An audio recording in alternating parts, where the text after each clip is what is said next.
Paris, the 1960s, the city of love and crime. Welcome to the world of the Midnight Girl.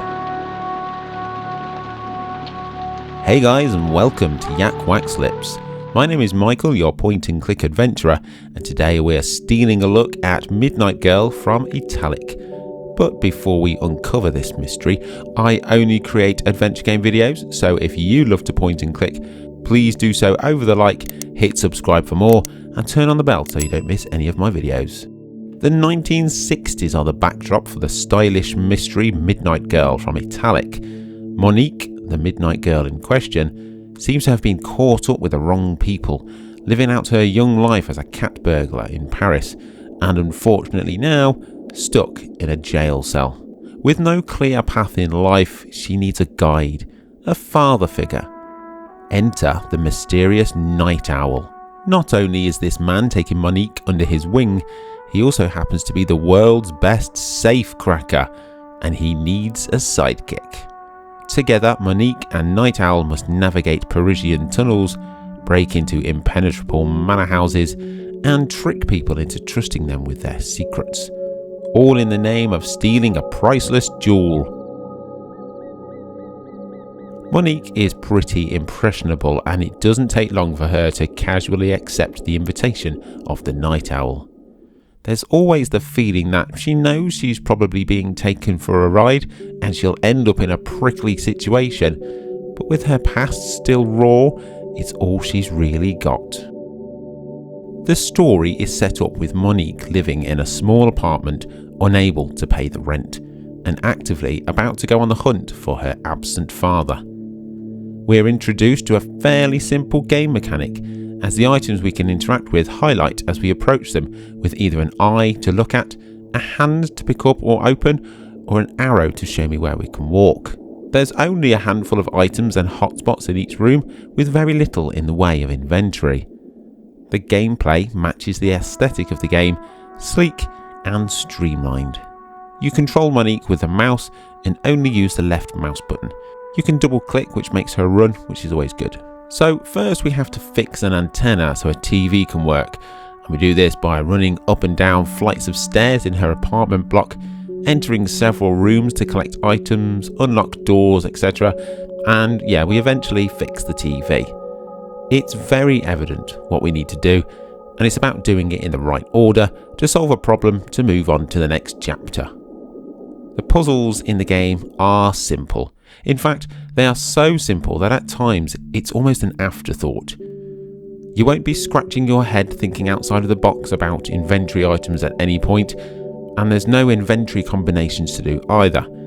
It's a set of fetch quests and light puzzles that will get you from A to B. These puzzles, though, are set in the stylish settings of 1960s Paris, and the art really helps give the story a time and place. There's no doubt that this is the 60s, but it has a certain modern twist. The lines of light are sharp, and everything has a very particular angled look to it. Monique is often cast in silhouette form, but also has bright uniform in other parts. The colours are very specific to each location and chapter, and the game runs through in chapters. Overall, there are 14 chapters, each with a specific goal, such as get out of our apartment, drain a flooded tunnel system, or distract a fellow thief. They vary in length, from some only taking me around 5 minutes to others taking me closer to an hour.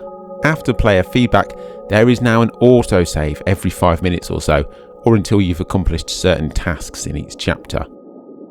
Every now and then there's a short cutscene that punctuates the chapters, and once you've completed a chapter, you also have the option to revisit it and play it again if you wish. Considering it's a very stylish mystery, there's not much music, as most of the game is soundtracked by wind, clock chimes and everyday background noises.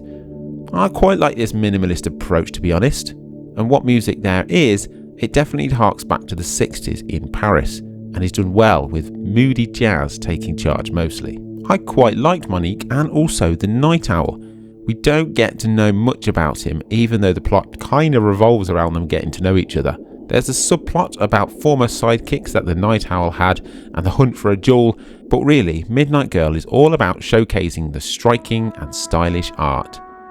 When you talk to others, the dialogue reads at the top of the screen, and it's all very basic with little flourishes, but there's no voice acting. It executes the game well, leaving me most of the time with a satisfied smile, but on occasion just got me to jump through hoops, which were pointless and frustrating. It comes as no surprise to me that the developers have a background in app design, as everything seems very set up for touchscreen with little clutter on the screen. It helps give the game a minimalist feel, but it's a double-edged sword as it also takes away some opportunities for making the gameplay deeper. Midnight Girl aims to bring a captivating mystery with complex characters. As puzzles go, it hits a very mediocre middle ground, and the plot is a little light, never giving me the sense that there was imminent danger, but this is all hung on such perfect art, some of which I'd be happy to frame and put in my own house, that it does raise the game, and it succeeds greatly in that 1960s chic. It may be simple and short, but the 3 hours I spent in the world of Midnight Girl was one that I enjoyed. Simple, yet stylish. Midnight Girl receives a 7 out of 10 from me. Thanks to Italic for the review copy of Midnight Girl. Get yourself a copy from the link in the description. It's for PC. And come and join me on Patreon too. Check out these other videos on adventure games and have a wonderful morning, afternoon or evening, whatever it is you're doing right now, and take care.